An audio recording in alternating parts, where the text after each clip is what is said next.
The remains of Earth hung in the viewport like a shattered teacup. Its once blue oceans now ashen gray, its continents scarred with massive fissures that glowed faintly in the darkness. Colonel Helena Rhee stood motionless, hands clasped behind her back, studying the dead planet with the clinical detachment she had cultivated over her 15 years of service to the Galactic Council. "Magnificent desolation," she murmured, echoing words spoken by humans centuries ago when they first walked on their moon. Now, 100 years after the extinction of humanity, those words carried a different weight. The observation deck of the Aurelia station provided the best view of Earth in the entire orbital research platform. Helena often found herself here during off-duty hours, drawn by some inexplicable connection to the world below. Perhaps it was her ancestry. Her great-grandparents had been among the few thousand humans evacuated before the genocide. Perhaps it was merely scientific curiosity. "Colonel Rhee," a voice called from behind her. "The extraction team is assembled and awaiting your briefing." Helena turned to face her executive officer, Lieutenant Commander Davy. Like most personnel assigned to the Aurelia, he was young and ambitious. Being stationed at humanity's graveyard wasn't a coveted assignment, but it offered unique opportunities for those willing to endure the psychological toll. "Thank you, Commander. I'll be there shortly." After one last glance at the ruined planet, Helena made her way to the briefing room. The corridors of the Aurelia were pristine, gleaming with the sterile efficiency typical of Galactic Council installations. The station had been constructed only 10 years ago, when the Council finally deemed Earth safe enough for resource extraction operations. Before that, the radioactive aftermath of the genocide had made even orbital approaches hazardous. The briefing room fell silent as Helena entered. 12 faces turned toward her, the extraction team she would lead to the surface the following day. Some she knew well from previous missions. Others were newcomers, their expressions betraying a mixture of anxiety and eagerness. "Good morning," Helena began, activating the holographic display at the center of the room. "Tomorrow, at 0600 station time, we begin Operation Reclamation Phase 7. Our target is the former Pacific Basin, specifically these coordinates, in what was once called the Mariana Trench." The hologram shifted to display a three-dimensional map of the target area, a vast depression in the planet's surface where the Pacific Ocean had once been. Now it was a wasteland of crystallized salt formations and radioactive dust. Intelligence suggests this region contains significant deposits of rare Earth elements and transuranics. Our primary objective is sample collection for resource evaluation. Secondary objective is standard ecological assessment. As always, we maintain vigilance for any artifacts of historical significance. She paused, noting how several team members shifted uncomfortably at the mention of artifacts. Finding remnants of human civilization was rare, but not unprecedented. When it happened, it complicated missions with documentation requirements and ethical considerations. "Questions before I continue to mission specifics?" A hand raised near the back of the room. It belonged to Dr. Malik Zahid, the team's xenopsychologist and communication specialist. His inclusion on a resource extraction mission was unusual, but Helena had specifically requested him. "Dr. Zahid?" "Colonel, the briefing packet mentioned unusual signal activity in the region. Can you elaborate on what we might be dealing with?" Helena nodded, having anticipated the question. 3 weeks ago, our deep scan arrays detected faint electromagnetic signatures emanating from approximately 12 kilometers beneath the surface. The signatures don't match any known natural phenomena, nor do they align with typical residual radiation patterns from the genocide weapons. She tapped a control, and the hologram changed to display a waveform analysis. The signals are weak but consistent, occurring at precise intervals of 127 minutes. They last for exactly 42 seconds each time. This pattern suggests artificial origin. Murmurs rippled through the room. Someone whispered, "Active tech? After a century? Helena continued. The Council Science Directorate believes these signals may be coming from an automated research facility that somehow survived the bombardment, possibly protected by its deep location. If so, it represents a significant historical find and potentially valuable technology. She didn't mention her personal theory, that the timing of the signals, 127 minutes, corresponded exactly to the time it had taken for the Genocide fleet to obliterate Earth's major population centers a century ago. That kind of pattern wasn't coincidence. This is why Dr. Zahid will be joining us. If we encounter any operational systems, his expertise in human-era technology and communication protocols will be essential. The security officer, Warrant Officer Rava, spoke up next. Colonel, with respect, if there's active technology down there, shouldn't we be bringing a larger security contingent? The destruction protocols for human military technology are clear. Helena met Rava's gaze steadily. Your concern is noted, Officer Rava. However, our scans indicate the signals are too weak to be coming from any weapon system. Furthermore, the Council has authorized this mission as a scientific expedition, not a security operation. We will proceed with standard team composition. The unspoken context hung in the air. A century after the genocide, the Galactic Council remained paranoid about human technology. Despite having obliterated the species, the various member civilizations still feared what humanity might have left behind. This fear was not entirely irrational. Humans had been remarkably ingenious when cornered. Helena continued the briefing, detailing the landing procedures, safety protocols, and extraction schedules. By the time she concluded, the initial tension had given way to professional focus. These were among the best specialists in the Council forces, selected for their expertise and psychological resilience. Shuttle departure is at 600. Get some rest, check your equipment, and be ready. Dismissed. As the team filed out, Helena noticed Dr. Zahid lingering. Once they were alone, he approached, his expression troubled. There's more to these signals than you shared with the others, isn't there? He asked quietly. Helena considered deflecting, but decided against it. Malik Zahid was too perceptive, and she needed his complete cooperation.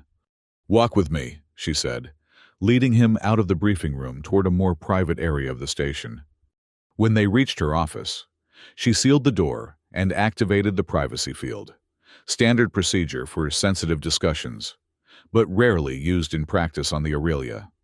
What I'm about to share isn't in the official briefing, Helena began, bringing up a different analysis on her personal console. The Science Directorate didn't catch this, but I've been studying these signals for weeks. The display showed a different representation of the signal pattern, not just electromagnetic waves, but a complex, layered structure of data.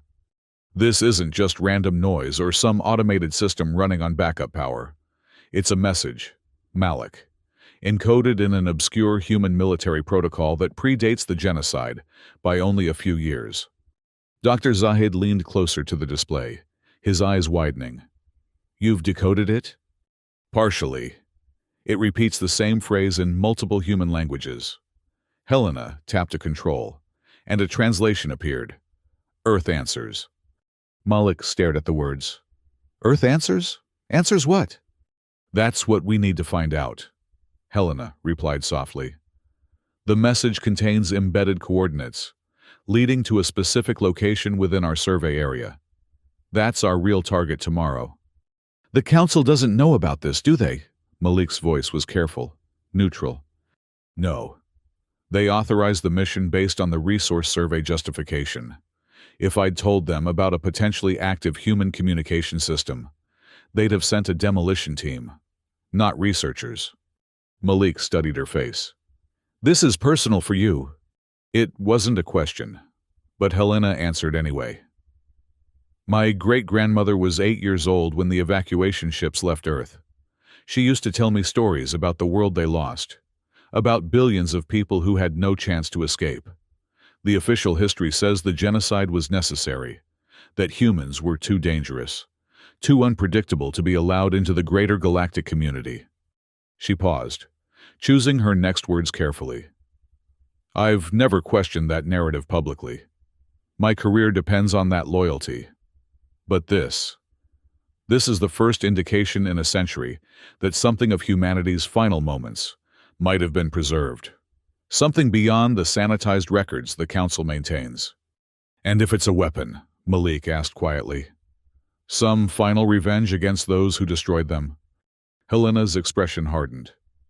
Then we'll do our duty. But I won't let fear destroy knowledge before we even understand what we've found. Dr. Zahid was silent for a long moment, then nodded. I'm with you, Colonel.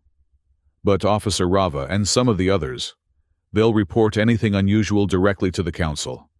I know. That's why we need to be first to whatever's down there. Helena deactivated the display. Get some rest, Doctor. Tomorrow will be challenging enough without sleep deprivation. After Malik left, Helena returned to the observation deck. Earth's shattered form seemed different now, less like a dead relic and more like a patient entity, waiting. The phrase from the signal echoed in her mind. Earth answers. But what was the question? And after a century of silence, why answer now? The shuttle's descent through Earth's atmosphere was rougher than expected. Radiation storms still scoured the upper layers, legacy of the weapons used during the genocide. Helena watched the external cameras as the craft navigated through churning clouds of dust and electrical discharge.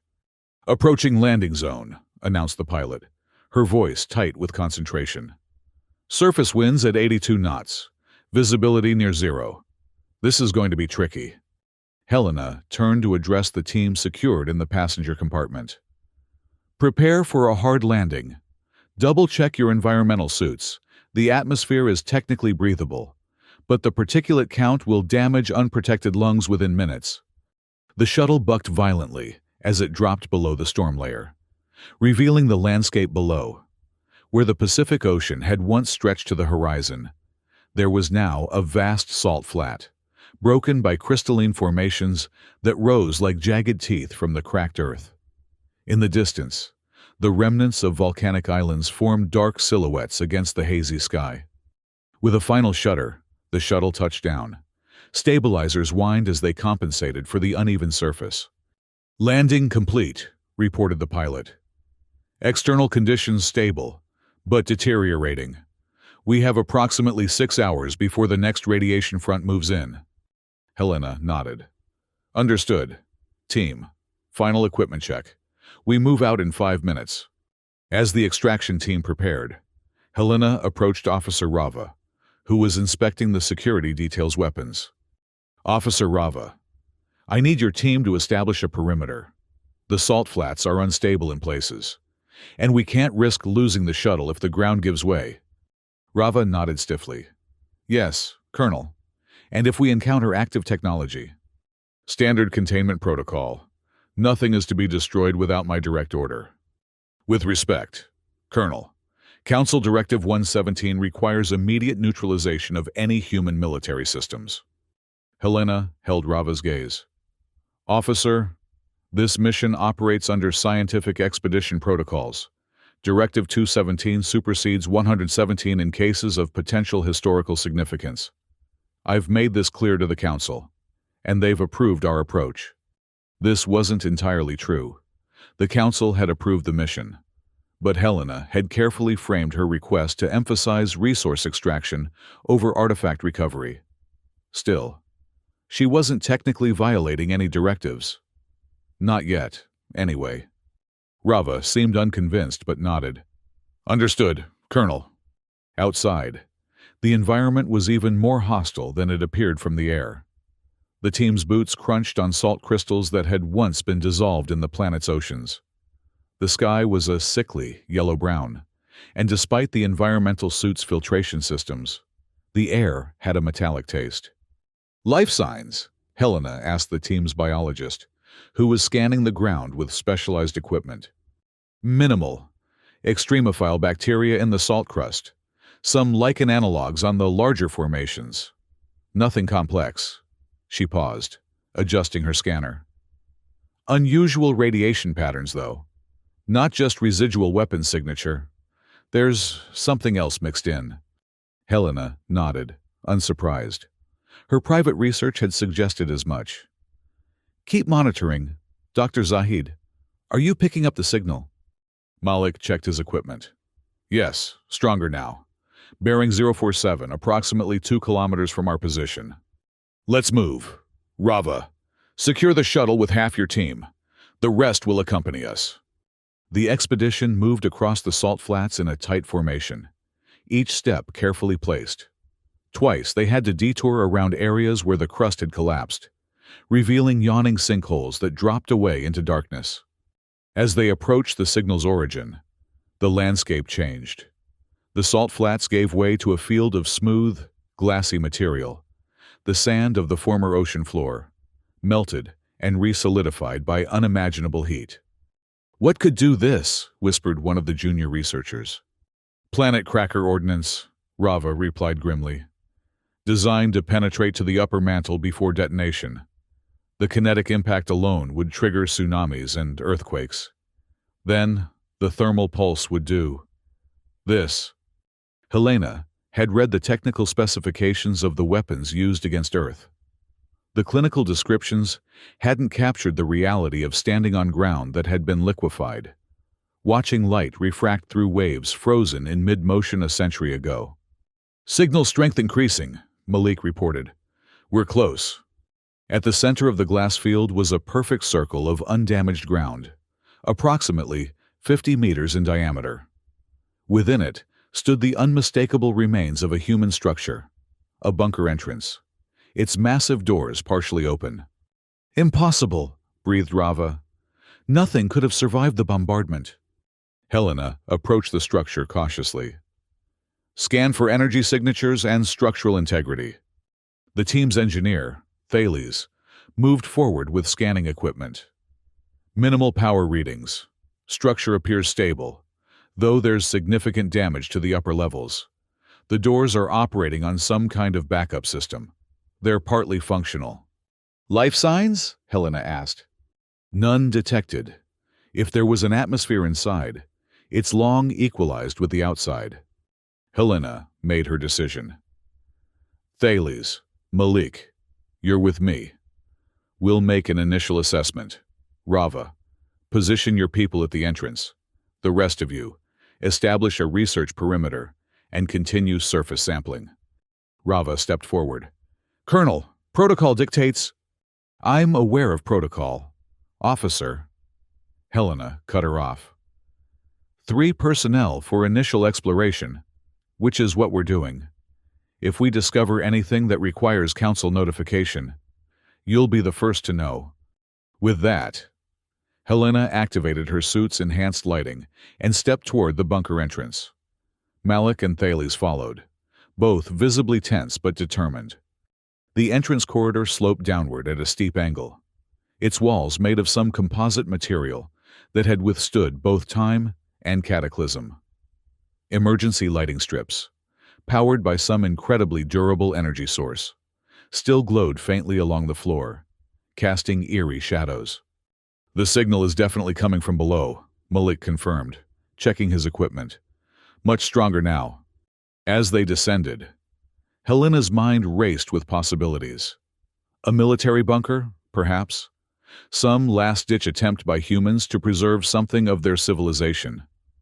But the depth and the signal pattern suggested something more specific, more deliberate. After descending for what seemed like kilometers, they reached a massive circular door. Unlike the entrance above, this one was sealed tight, its surface inscribed with warning symbols in multiple human languages. Thales examined the door mechanism. Incredible engineering. This is designed to withstand extreme pressure and temperature. There's an active lock system still functioning. Can you open it? Helena asked. Yes, but... Thales hesitated. Colonel, these warnings, they're not just about structural integrity. They're ethical warnings. Helena moved closer. examining the inscriptions. Most were in languages she couldn't read, but her translator implant rendered enough to understand the message. Beyond this point lies humanity's answer, open only if the question was justified. The question, Malik said softly. The genocide. Earth answers. This is what the signal meant. Helena felt a chill that had nothing to do with the ambient temperature. Open it, she ordered. Colonel, Thales protested. We should report this first. The Council would order immediate destruction, Helena interrupted. We came to understand, not to destroy. Open it. Reluctantly, Thales worked on the locking mechanism. After several tense minutes, there was a hiss of escaping air, and the massive door began to slide open. Beyond lay a vast chamber, illuminated by the same emergency lighting as the corridor. At its center stood a structure unlike anything Helena had seen before, a crystalline formation that reached from floor to ceiling, pulsing with faint blue light. Surrounding it were workstations, long abandoned but remarkably preserved.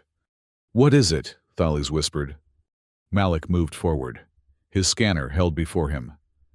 It's broadcasting, the signal we detected. But it's more than that. It's waiting. Helena approached one of the workstations. Despite the century that had passed, the interface responded to her touch, screens flickering to life with text in an old human language. Can you read this? She asked Malik. He leaned over her shoulder, eyes narrowing in concentration. It's English, an old human standard. It says, Project Nemesis, Final Response Protocol, Status, Armed and Waiting. A weapon, Thales said, backing away. We need to report this immediately. Wait, Helena commanded, continuing to navigate through the interface.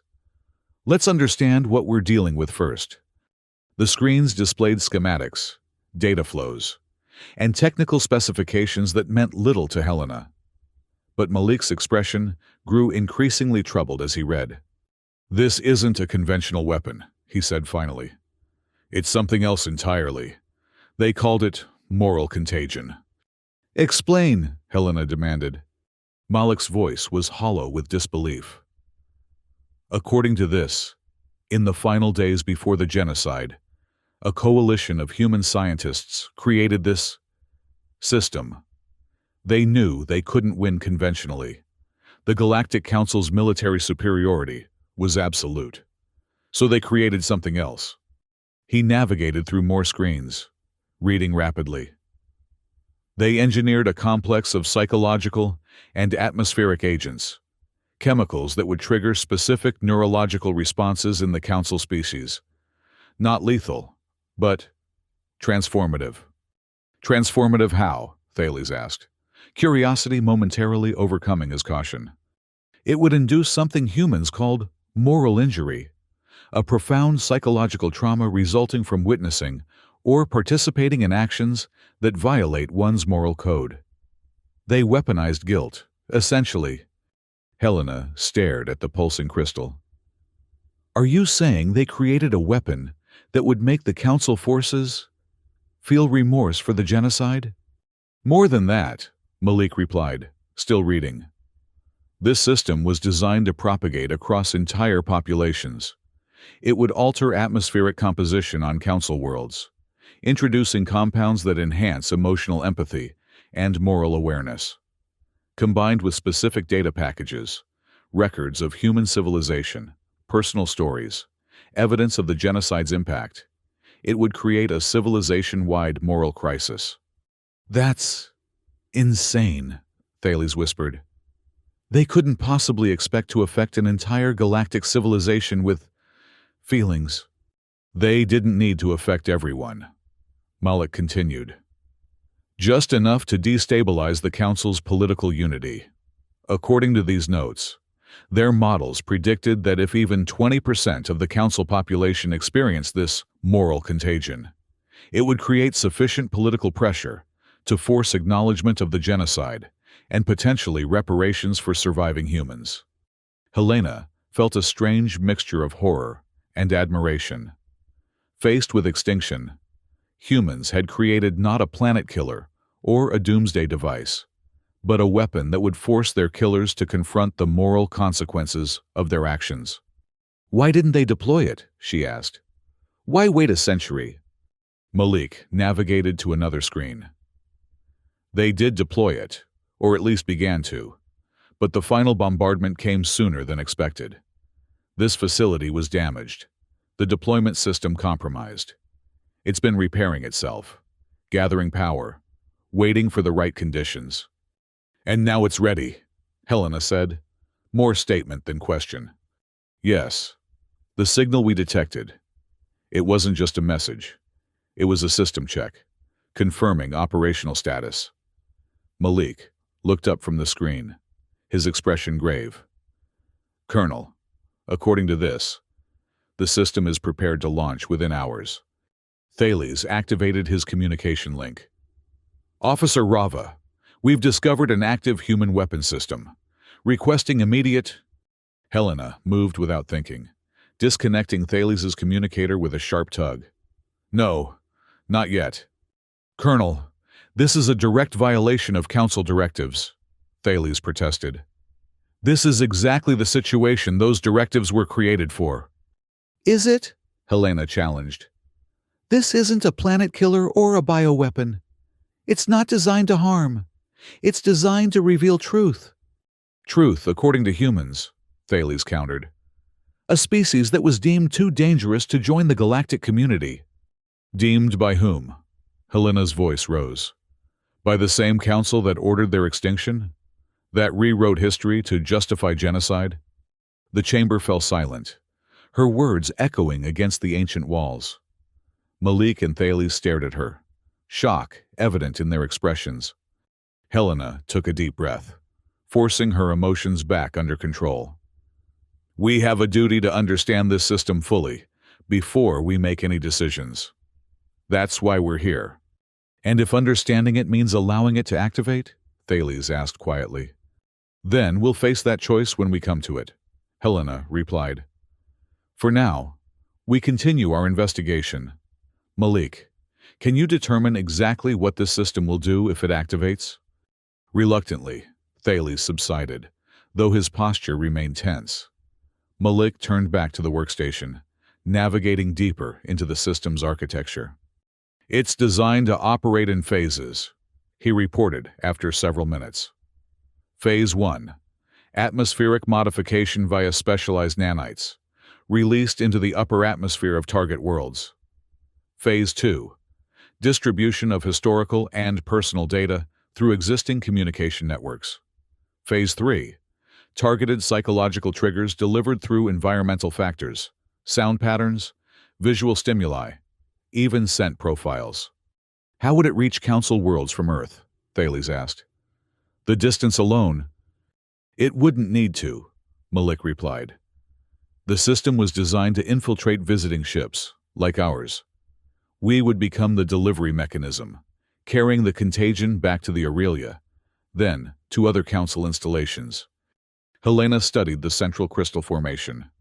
"And this is the control system?" "Yes. It contains the master protocols and the core database. Everything the system needs to function." Malik hesitated. "Colonel, there's something else. The system has been adapting, evolving over the century it's been waiting.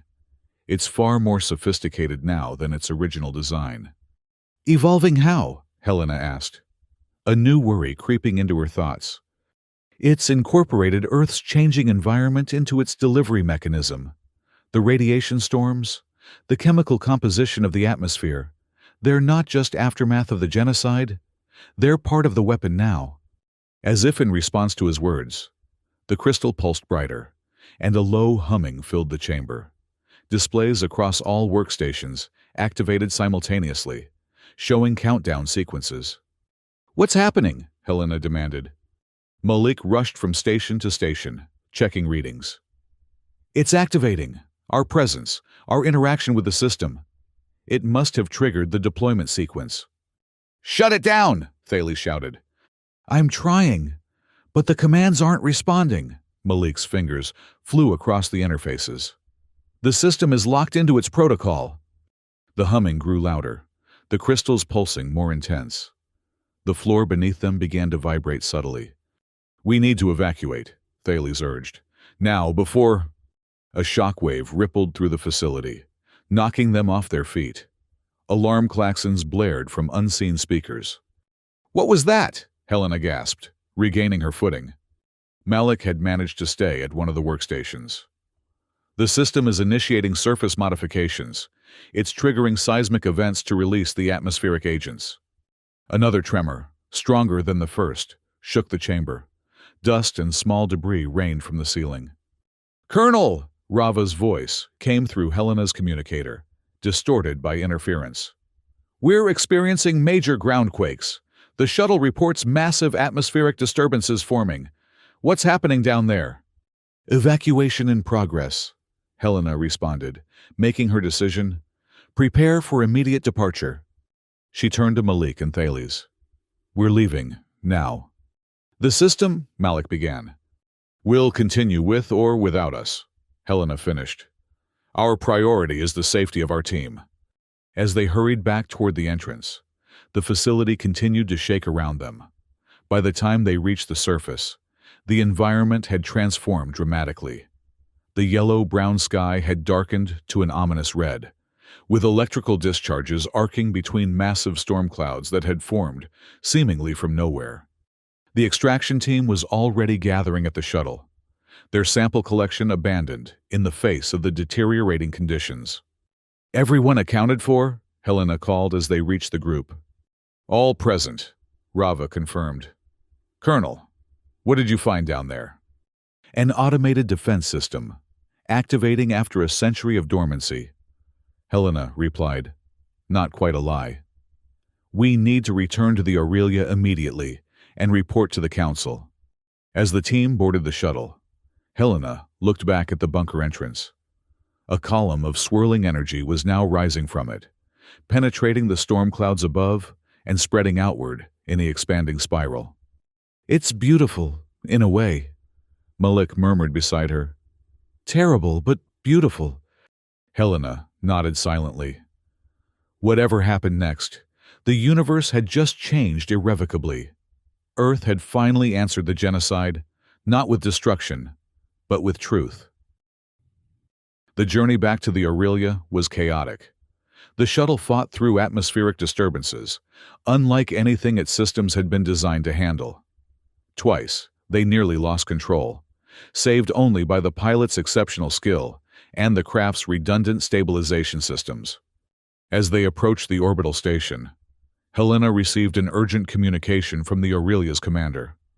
"Colonel Ree, what in the seven hells is happening down there? Our sensors are detecting massive energy releases and atmospheric changes." "Situation report to follow upon arrival," Helena responded tersely. "Priority dock request for immediate debriefing." "Granted. Council representatives have already been notified. They're demanding answers." "Colonel." Helena exchanged glances with Malik. They had used the ascent time to review the data they'd managed to download from the facility. What they found had exceeded even their worst expectations. The shuttle docked with a harder-than-regulation thump. The station's automated systems struggling to compensate for the craft's erratic approach. As soon as the airlock cycled, Helena and her team were met by a contingent of station security, led by the Aurelia's commander, Prefect Lanus. "Colonel Ree, you and your team are to report immediately to Conference Alpha. The Council is waiting." Helena nodded, unsurprised. "My team needs medical evaluation first. We were exposed to unknown environmental factors. Your team will be examined, but you and Dr. Zahid will come with me now." Lanus's tone left no room for argument. As they were escorted through the station, Helena noticed the atmosphere of tension. Personnel moved with unusual urgency, and security checkpoints had been doubled. Conference Alpha was the station's most secure communication facility, used for direct council interfaces. When they entered, Helena found herself facing the holographic projections of 7 council representatives, 1 from each of the major civilizations that comprise the Galactic Council. "Colonel Ree," began the Arcturian representative, its translucent tentacles rippling with agitation. "Explain what your team has unleashed." Helena stood at attention, her expression carefully neutral. "Representatives of the Council, my team discovered an automated defense system in a subterranean human facility. The system activated despite our attempts to contain it. It appears to be generating significant atmospheric and seismic disturbances on Earth's surface." "This is more than disturbances, Colonel," interjected the Rigelian delegate, her scaled skin flushing with anger. "Our sensors indicate a cascade effect that is altering fundamental planetary characteristics. The radiation signature has changed. Energy patterns suggest deployment of unknown technology." "What exactly is this defense system?" demanded the Syrian representative. Helena hesitated, choosing her words carefully. "It appears to be a form of information warfare device. According to the data we were able to recover, it's designed to transmit specific information packages combined with neurological stimulants." "Information? What information?" The Procyon delegate's voice was sharp. "Historical records," Malik spoke up. "Personal testimonies, evidence of the genocide and its aftermath." A stunned silence fell over the conference room. "You will surrender all recovered data immediately," the Arcturian finally said. "This matter is now under highest council security protocols. Colonel Rai, you and your team will remain confined to quarters pending investigation." "With respect," Helena replied. "The situation on Earth is evolving rapidly. The system we encountered is sophisticated beyond anything we anticipated. I believe my team's direct experience will be valuable in understanding and potentially containing its effects." "Your belief is noted, Colonel. But the decision stands." The Arcturian's tentacles twisted in what Helena recognized as a gesture of dismissal. "Security will escort you to your quarters." As station security moved to comply, alarms suddenly blared throughout the facility. The holographic projections flickered as the station's power fluctuated. "What now?" demanded the Rigelian. The station's commander activated a communication channel. "Report!" "Sir," came the urgent response. "We're detecting massive energy surges from the planet. Some kind of wave is propagating through space, approaching the station." Helena exchanged glances with Malik. This wasn't in the data they'd reviewed. The human system was moving faster, evolving more quickly than even its creators had anticipated. "Raise all shields," ordered Lonis. "Prepare for possible impact." The council representatives' holograms destabilized further as power was diverted to the station's defensive systems. "Colonel," the Arcturian said, its image breaking apart. "If you have any insight into—" The transmission cut off as the station shuddered violently. Lights flickered, then stabilized at emergency levels. "Status report," Lonis demanded into his communicator. "Energy wave has enveloped the station," came the response. "No structural damage detected. But, sir, there's something else. The wave contained data. Massive amounts of data. It's flooding our systems." "Isolate and quarantine," Lonis ordered. "We can't, sir. It's not behaving like normal data. It's integrating with our systems somehow. And, sir, we're beginning to receive reports of personnel experiencing unusual symptoms. Headaches, sensory disruptions, emotional responses." Helena knew then that it had begun. The moral contagion was spreading, exactly as the human scientists had designed it. But the scale and speed suggested the system had evolved far beyond its original parameters. "This station needs to be quarantined," the Rigelian representative declared, her hologram stabilizing momentarily. "No ships in or out until we understand." Another tremor shook the station, and all external communications abruptly terminated.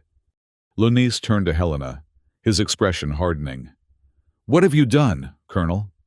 I didn't do anything, Helena replied truthfully. But I think I understand what's happening. The system on Earth, it's not just a weapon. It's a message, one that's been waiting a century to be delivered. A message? Millions may die if this spreads, Lannis shouted. No one will die, Malik interjected. That's not how it works. The system doesn't kill, it reveals. It forces awareness, understanding. Understanding of what? Lannis demanded. Of what was done to Earth, Helena said quietly. Of the billions of lives ended in the name of galactic security. Of the truth that's been buried for a century. Before Lannis could respond, his communicator chimed, Sir, we're receiving thousands of transmissions from Council worlds. They're all reporting similar phenomena, data floods, atmospheric changes, widespread psychological effects, and sir, the data. It's showing images, recordings from the genocide, things that aren't in any official record. Helena saw the color drain from Lannis's face as understanding dawned. The Galactic Council had spent a century controlling the narrative of humanity's extinction, presenting it as a regrettable but necessary action to prevent a dangerous species from threatening galactic peace. Now that carefully constructed narrative was being torn apart, replaced with the raw, unfiltered truth. We need to report back to the Council, Lannis said, his voice hollow. We need instructions. I don't think that's going to be possible, Helena replied, nodding toward the defunct holographic projectors. I suspect communication networks across Council space are experiencing similar disruptions. The system is ensuring its message can't be silenced. Then what do we do? Lannis asked. And for the first time since Helena had known him, the prefect seemed lost, uncertain. We wait, she answered simply. And we watch what happens when a civilization is forced to confront its darkest action. 3 days later, Helena stood once again at the observation deck, watching Earth. The planet's appearance had changed dramatically. Swirling atmospheric patterns of purple and green covered much of the surface, and occasional flashes of light indicated continuing energy releases. According to reports from across Council space, similar atmospheric changes were occurring on dozens of worlds. With those changes came the psychological effects, waves of unexplained empathy, overwhelming emotional responses, and most significantly, a compulsion to learn the truth about humanity's extinction. The Aurelia had become a hub of frantic activity as researchers attempted to understand and potentially counteract the spreading contagion. So far, their efforts had proven futile. The system was too sophisticated, too adaptive to be easily neutralized. Helena heard footsteps approaching and turned to find Malik joining her at the viewport. The Council has finally issued a statement, he said without preamble. They're acknowledging the full extent of the genocide for the first time. They're releasing all classified records related to the decision and the implementation. Helena nodded, unsurprised. The system gave them no choice. When enough of the population knows the truth, suppressing it becomes impossible. There's more, Malik continued. They're establishing a commission to address reparations for surviving human descendants. And they're officially redesignating Earth as a memorial world, protected from any further resource extraction. Helena felt a complex mixture of emotions: vindication, sorrow, a strange sense of peace. It won't bring back the billions who died. No, Malik agreed. But it ensures they won't be forgotten or misrepresented. Their story will be told truthfully now. They stood in silence for a moment, watching the transformed planet below. There have been some unexpected developments, Malik said eventually. The system's effects, they're more profound than even its creators anticipated. The neurological changes it induces appear to be permanent. Council species are experiencing heightened empathy, increased moral sensitivity. A civilization-wide conscience, Helena murmured. In essence, yes. The political ramifications are just beginning to unfold. Several council members have already announced major reforms to their governance structures. There's talk of fundamental changes to how the council operates, particularly regarding non-member species. And the backlash? Helena asked, knowing there must be one. Significant in some quarters. There are those calling for a complete shutdown of all communication networks, isolation of affected populations. But they're fighting a losing battle. The contagion spreads through too many vectors now. Helena turned from the viewport to face Malik directly. What about us? This station? Have you experienced effects? Malik considered the question carefully. I've noticed changes in my emotional responses, increased dream activity, unexpected memories of historical data I've studied about Earth. Nothing debilitating, but noticeable. And the others? Varied responses. Some are experiencing significant psychological distress, particularly those whose ancestors were directly involved in the genocide. Others report a sense of clarity, of purpose. And Lannis, the security teams? Struggling with the implications. But they haven't moved against us, if that's what you're asking. I think they recognize that this is beyond any individual's control now. Helena nodded, turning back to the viewport. I've been thinking about what happens next, after the initial crisis passes, after the Council completes its reckoning. What kind of civilization emerges from this? A more compassionate one, perhaps, Malik suggested. One that remembers its darkest action and strives never to repeat it. Or one that resents being forced to confront that darkness, Helena countered. One that eventually builds new narratives to justify what happened. Possibly. But the system seems designed to prevent that. The neurological changes appear permanent, and the data distribution ensures the truth can't be easily buried again. Helena considered this. A century ago, humans faced extinction. They couldn't save themselves, but they could ensure they wouldn't be forgotten or misrepresented. They built a weapon not of mass destruction, but of mass revelation. A moral weapon, Malik agreed. Perhaps the most powerful ever conceived. A communication alert interrupted their conversation. Helena activated her receiver. Colonel Rhee, came Lannis's voice. Your presence is requested in Laboratory 7. There's been a development you should witness. On my way, Helena responded, exchanging curious glances with Malik. Laboratory 7 was the station's primary biological research facility. When they arrived, they found several scientists gathered around a sealed containment unit, expressions of disbelief on their faces. What is it? Helena asked as she approached. One of the scientists, a xenobotanist, gestured toward the unit.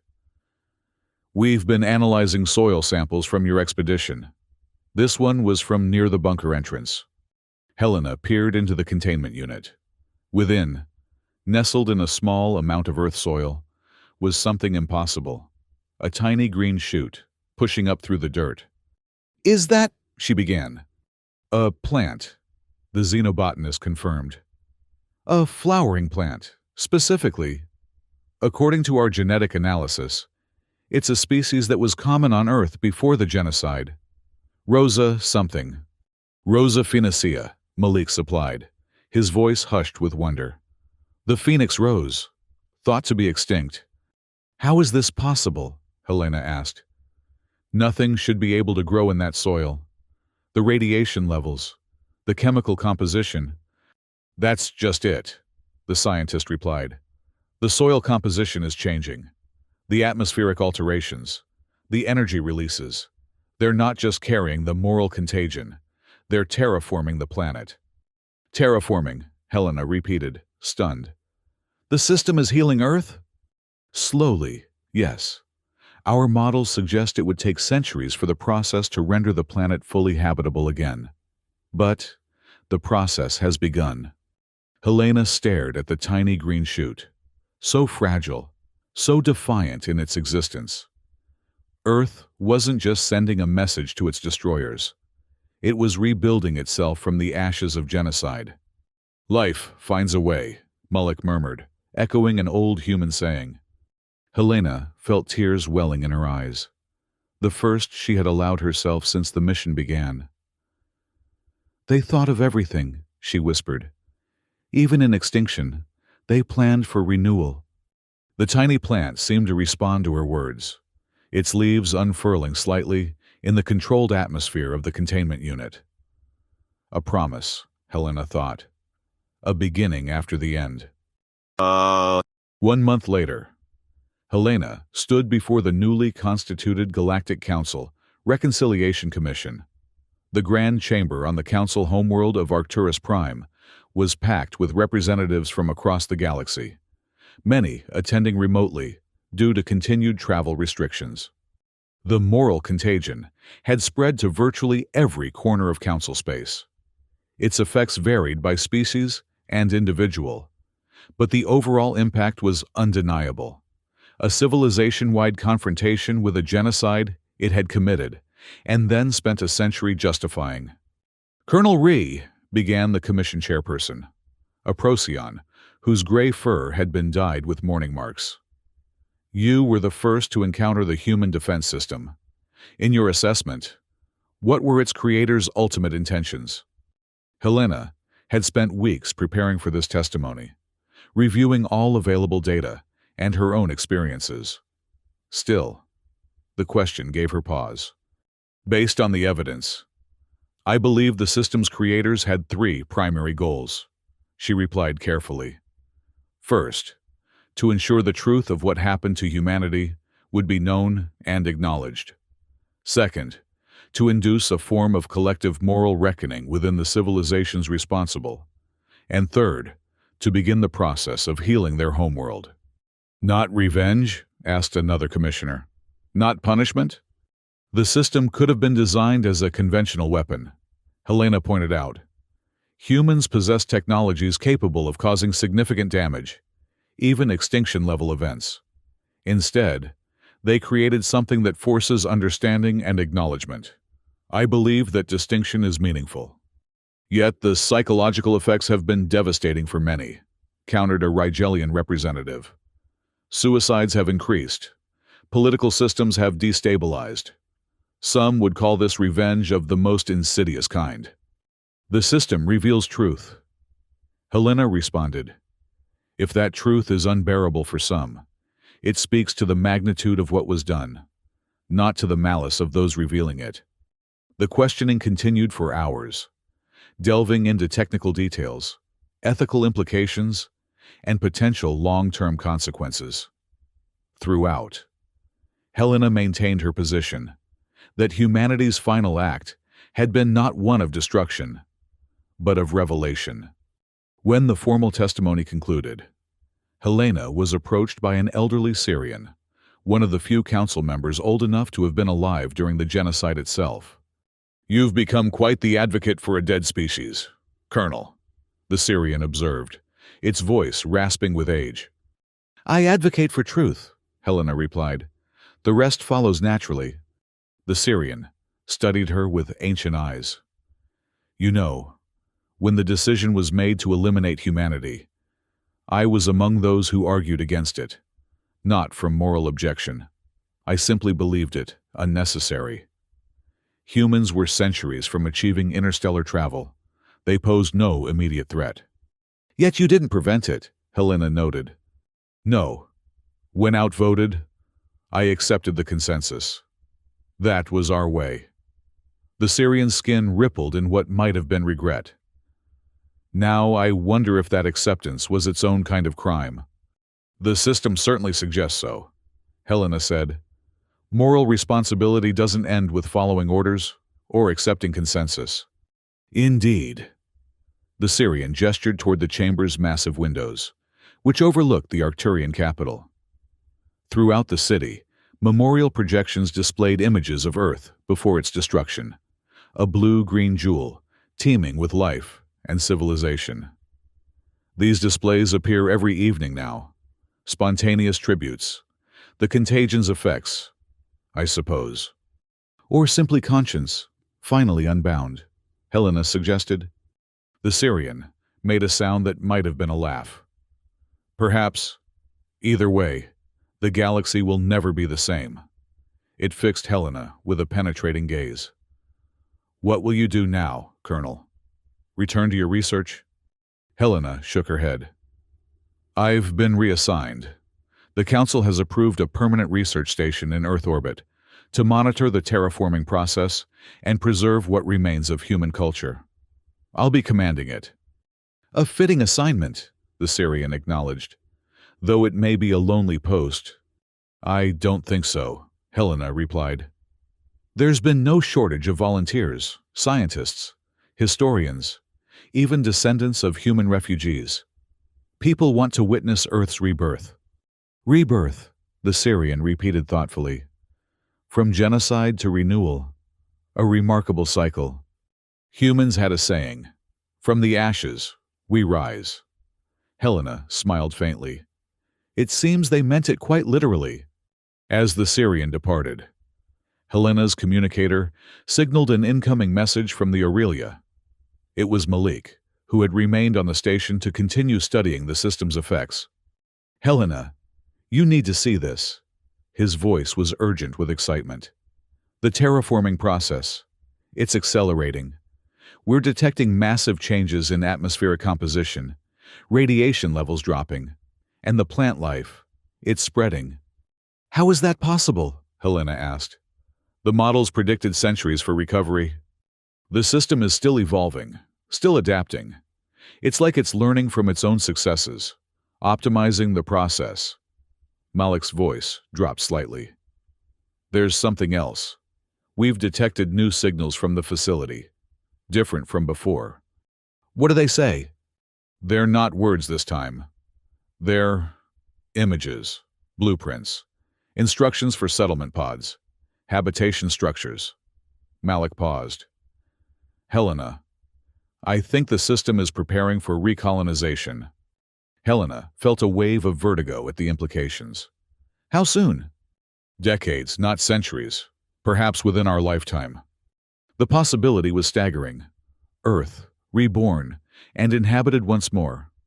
Not by the same humans who had been extinguished, but perhaps by their descendants, carrying forward their legacy. Keep this quiet for now, Helena instructed. The Council is still adjusting to the current situation. This would complicate matters significantly. Understood, Malik agreed. When will you return? Helena looked out at the memorial projections floating above the Arcturian city. Images of Earth as it once was, as it might be again. Soon, she promised. There's work to be done. 5 years later, Helena stood on the surface of Earth, breathing its air without an environmental suit for the first time. The transformation of the planet had progressed at a rate that defied all scientific expectations. The moral contagion system had proven to be far more than a message or a weapon. It was a comprehensive planetary restoration program, accelerating with each passing year.